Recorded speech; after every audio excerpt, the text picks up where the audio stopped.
que baje un poco nuestra luz, así los vemos a ellos.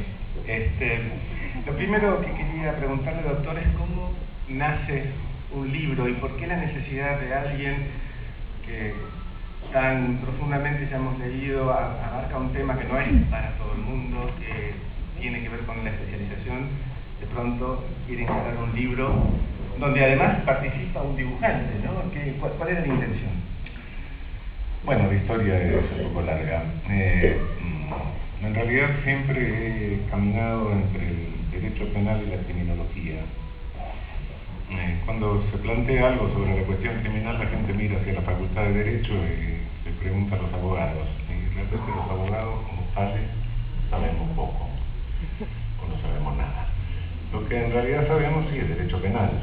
El derecho penal es una técnica de interpretación de leyes a los efectos de generar una ciencia jurídica que posibilite sentencias no contradictorias, no armónicas, etcétera, sobre la base de una cierta construcción teórica.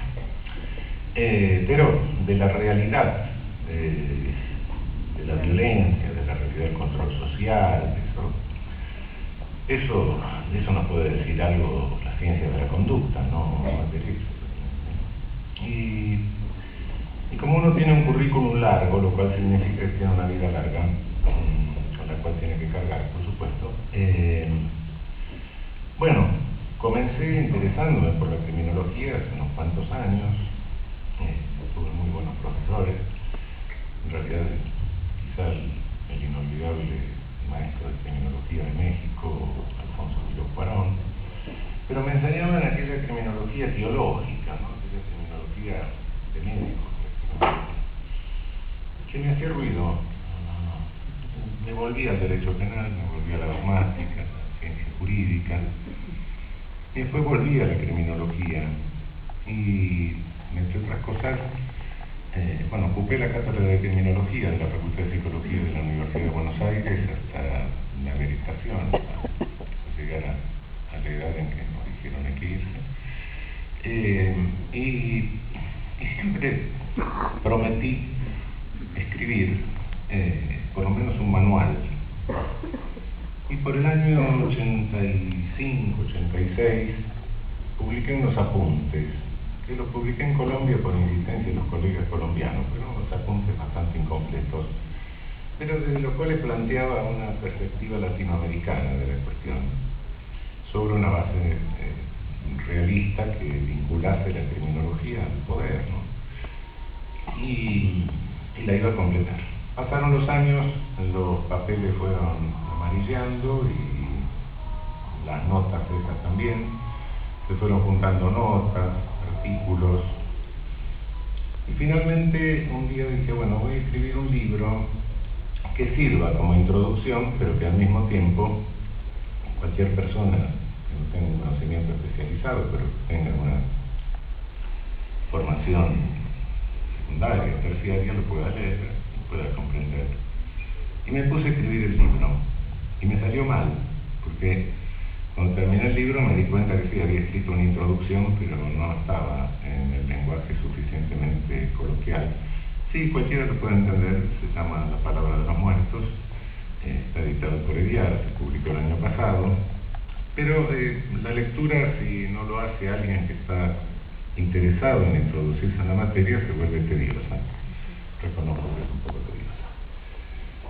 Y bueno, vino el desafío de página de decir, bueno, ¿por qué no hacemos estas entregas? Lo cual me gustó. Y dije, bueno, voy a ver si ahora me sale bien.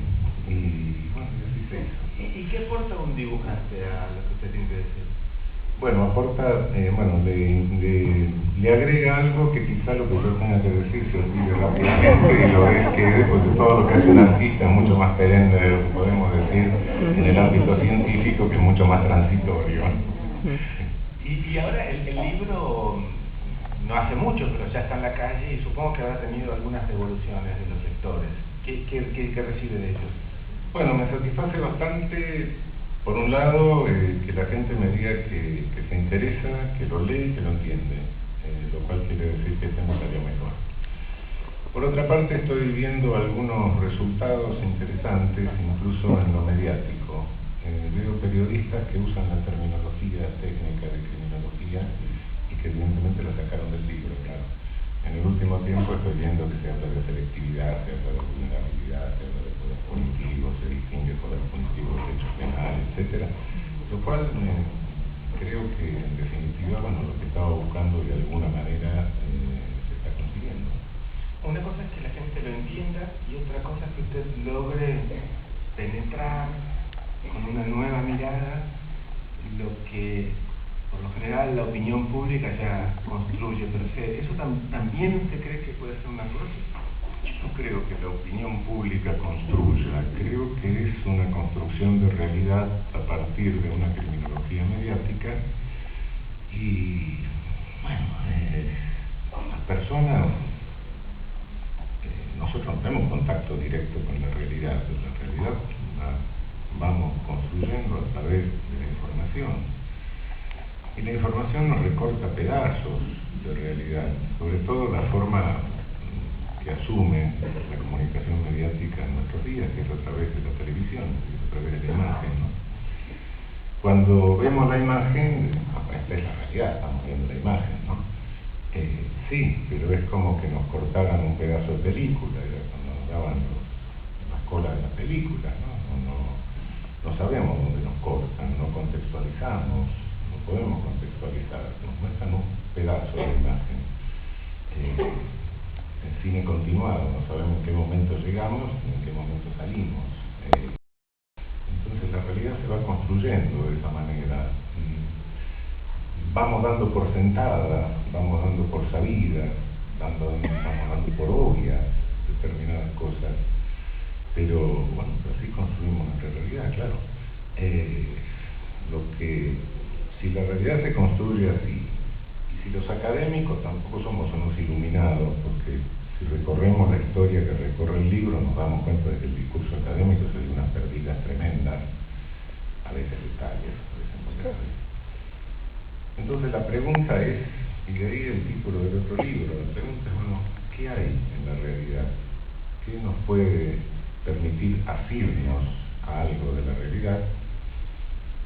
Y la respuesta es bastante simplista. Algunos creerán que es un simplismo intolerable, no me molesta que se lo diga, pero la respuesta es que la realidad son los muertos. Estamos jugando con muertos, estamos jugando con cadáveres, estamos jugando con una violencia que produce muerte. Entonces, lo primero que tenemos que mirar es eso, ¿no? Escuchar la voz de los muertos que nos dicen que están muertos. Sí, no hay interpretación. Hay una interpretación posible, ¿no? Eso es el asidero a la realidad, no es que se defundó la realidad, no es Baudrillard que dice que, bueno, la realidad no existe nada, se defundó todo. Sí, uno puede decir eso tranquilo, tomando un vermú, un aperitivo dulce en una vereda de París, pero en nuestra realidad latinoamericana no puede decir eso. Vivimos un continente que ha tenido una serie de episodios y de cosas. Hoy mismo estamos viviendo una tremenda masacre en México que es gravísima, ¿no? Esa es la realidad, ese es el asidero que tenemos, ¿no? Entonces son 47.000 muertos. Sí, hay más de 10.000 por año, pero muertos con una crueldad inconcebible, con decapitados, sacados. No hay fin de semana que, bueno, de repente este fin de semana ha habido pocos muertos en los autos, ¿no? Meten en los baúles de los autos, bueno, hay menos, este fin de semana disminuyó, fueron 12 nomás, el fin de semana fueron 25, ¿no? Uno está cerca de esa realidad, va sintiendo lo que pasa en Centroamérica con las maras, etcétera, en los momentos. Aquí no podemos decir la realidad no existe, eso puede ser una especulación que puedo tener en una sociedad que tiene otro nivel de vida, nuestra realidad latinoamericana, cuidado. Doctor, ahí se dice tantos millones de directores técnicos como millones de argentinos hay. ¿Usted no siente que ocurre lo mismo con los temas que usted aborda? En cada café, en cada esquina, la gente sabe de derecho penal, sabe cómo resolver la violencia, la agresión, cómo ordenar la sociedad. ¿Qué sensación tiene cuando usted escucha que todo el mundo? La sensación que tengo es que lo que se escucha en la esquina es lo que transmiten los medios masivos de comunicación, que simplifican las cosas y creen que se puede resolver todo sencillamente frente a un fenómeno de una enorme complejidad, ¿no? De un fenómeno que está imbricado el poder. Ese es el asunto. No, yo no creo que las personas sean simplistas. Creo que es simplista el discurso que les transmite una construcción de realidad. Ese es un discurso simplista. Es un discurso que de alguna manera explota lo que es un sentimiento de indignación, un sentimiento ante un hecho cruel, ante un hecho violento. Hay indignación, hay un sentimiento de repulsión, natural, todos sentimos eso, ¿no?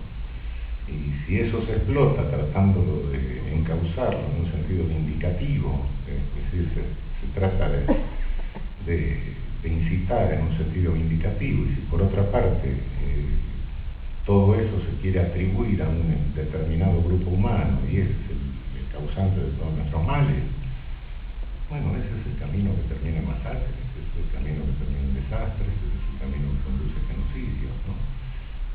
Pequeños, no siempre se producen, no siempre se llega hasta las últimas consecuencias, pero son semillas de odio y de venganza que se van tirando y que por suerte, afortunadamente, en la mayoría de los casos no tienen poder germinativo, en la mayoría de los casos dan en terreno que no es fértil, pero algunas veces dan en terreno fértil y tienen poder germinativo. Y a lo largo del siglo pasado, estas semillas encontraron terreno fértil y causaron entre 80 y 150 millones de muertos, fuera de hipótesis bélica. Es decir, masacres, estados que masacraron personas inocentes, fuera de toda hipótesis bélica, personas indefensas. Creo que cuando pensamos en eso y nos acercamos un poco y decimos, bueno, ¿qué fue lo que causó esto? Fue el propio poder represivo descontrolado, sin contención jurídica, sin límite. El poder represivo descontrolado queda en manos del mandón de turno, del delirio de turno, del poder arbitrario de turno, y termina en eso, termina en que en un siglo, cerramos un siglo XX, en el cual por lo menos de cada 50 habitantes que tuvo el planeta, los estados mataron uno. Eso, y cuando abrimos, y ahí está el curso de la criminología, desde la criminología más racista, más reaccionaria, hasta la más revolucionaria, que llega a una situación de impotencia, que cambiar todo, que no cambia nada, etc. Pero en todo ese curso la criminología se olvidó de los genocidios. Y los genocidios los causaron las mismas agencias represivas, el mismo poder punitivo sin controlado. Usted va historiando al principio del libro lo que fue el trayecto del poder punitivo. ¿A usted le parece importante que sepamos de dónde viene y cuáles fueron los distintos momentos? E inclusive algo más sorprendente. Usted dice que la mayoría de nosotros internalizamos el criterio de que el poder punitivo existió siempre, y no fue así. No, aparte mis colegas penalistas lo dicen en todos sus libros, pero no es cierto. En toda sociedad ha existido poder jurídico, eso sí, poder coercitivo, incluso en las sociedades preestatales, por supuesto. Un poder coercitivo en dos sentidos, que todavía sobrevive en nuestra sociedad, por supuesto, nadie lo discute. Uno que es el que tiene un objeto reparador, restitutivo, sería más o menos que es el derecho privado, el derecho civil nuestro, y otro que es el poder coercitivo de coerción directa, el poder, hoy le llamamos coerción directa, le llaman los administrativistas, antes le llamamos derecho de policía, poder de policía, es el poder social que contiene, que para, que detiene un proceso lesivo en curso o inminente. Entonces eso es el restitutivo, y la coerción directa es parar a alguien que se nos viene encima por un lado, por otro lado, si se causó un daño, repararlo. Esa coerción existió en toda sociedad. Pero el poder punitivo no. El poder punitivo surge cuando el señor, el príncipe, quien sea, dice, no, el damnificado soy yo, la víctima soy yo. Y a partir de ese momento confisca a la víctima y la víctima desaparece del escenario del derecho penal. Más aún, es decir, si me rompen la cara, yo soy el titular del derecho a tener la cara entera. Pero en el escenario penal yo no aparezco. Aparecen unos señores que se llevan a que me rompió la cara, si es que se mueven, si es que deciden a moverse, que se mueven muy pocas veces, por supuesto. Pero las pocas veces que se mueven se lo llevan porque hay que enseñarle a otros a que no le rompan la cara a nadie, porque hay que enseñarle a él a que no le vuelva a romper la cara, que yo por qué se lo será. Y yo me quedo con la cara rota. Y más aún, tengo que ir a mostrarla, porque si no la muestro soy testigo remiso y estoy incurriendo yo en un delito. Entonces, el problema es que el modelo punitivo, como mencioné, resuelve el conflicto. No, no lo resuelve. No lo resuelve porque una de las dos partes del conflicto se quedó afuera, por definición. Hoy, bueno, hay todo un movimiento de incorporar a la víctima, una solución reparadora. Sí, pero son atenuaciones a esta confiscación básica que se hace de la víctima. Si en algún momento la víctima tuviese un rol decisivo, de nuevo, en la decisión, no, y ya estaríamos en otro modelo, ya el modelo punitivo no estaría funcionando. Hablamos del poder punitivo y usted menciona recién la definición, y yo le pregunto, porque me parece que es importante, ¿dónde nos puede conducir? ¿Cuál es la definición conceptual que valida la palabra pena? ¿Qué es la pena? La pena es sufrimiento, es dolor, pain, dolor. Y una inflicción de dolor. Pero nosotros estamos acostumbrados a escuchar que la pena es un instrumento cotidiano de la aplicación del derecho, de la justicia, etc. Del derecho penal. Las otras sanciones, no, las otras sanciones tienen objetivos mucho más claros. Es decir, si usted le pregunta a 10 civilistas para qué sirve la sanción civil, con ligeras variantes, todos van a estar de acuerdo en dar una respuesta. Si le pregunta a algunos administrativistas para qué sirve la coerción directa, con un poquito más de variantes, pero en general van a coincidir. Si le pregunta a 5 penalistas para qué sirve la pena, le van a dar 5 respuestas distintas. Porque la realidad de los hechos es que no lo sabemos. Todos tenemos en la cabeza aquello que escuchamos una y mil veces, de que, por ejemplo, las cárceles no son para castigos, sino... Bueno, pero usted dice que pena es sufrimiento. Hay una contradicción. En sufrimiento, dolor. Entonces para castigo. Es castigo, es inflicción de dolor. Y no le cambiemos el nombre, porque en la historia del derecho penal muchas veces se le ha pretendido cambiar el nombre para disimularlo. Es lisa y llanamente una venganza. Canaliza venganza. Puede ser que cumpla otra función, depende, porque los casos son muy distintos, los conflictos son diferentes. Puede que cumpla eventualmente alguna otra función, pero en realidad cuando los penalistas tratan de legitimar la pena, no tienen un discurso propio, se lo piden prestado al derecho civil si estamos en un ámbito de derecho liberal, ¿no? Entonces es la reparación, retribución del daño causado, etc. No se retribuye nada porque a la víctima no se le hace nada, pero no importa. Si nos vamos si estamos en un derecho penal de tipo autoritario, y entonces le piden prestado, se lo piden prestado al derecho administrativo. Hay que hacerlo porque si hay una emergencia, y si no, de lo contrario desaparecemos todos. Y con el pretexto de la emergencia, que a lo largo de la historia va cambiando, llevamos 800 años de emergencia. La emergencia fueron Satán con las brujas, la emergencia fueron los herejes, la emergencia fue el comunismo internacional, la emergencia fue la sífilis, la emergencia fue tantas cosas. Ninguna de esas emergencias logró resolverla el poder político. Ninguna. O se resolvieron solas, o se diluyeron, o la resolvió la penicilina con el caso de sífilis, no sé.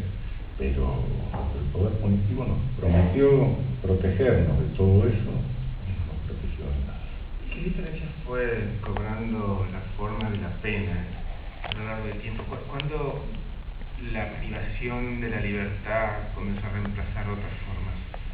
Fines del siglo XVIII recién. La pena privativa de libertad es una pena muy nueva. Antes se usaban las llamadas penas naturales, ¿no? Es decir, al que mataba se lo mataba, al que perjuraba se le cortaba la lengua, bueno, el violador no digo, eso, era Montesquieu, eso es pena natural, etc. Fines del siglo XVIII, cuando surge la revolución industrial, bueno, hay que facilitar el comercio, hay que unificar penas y medidas, hay que facilitar el intercambio, y entonces se toma un metro único, que es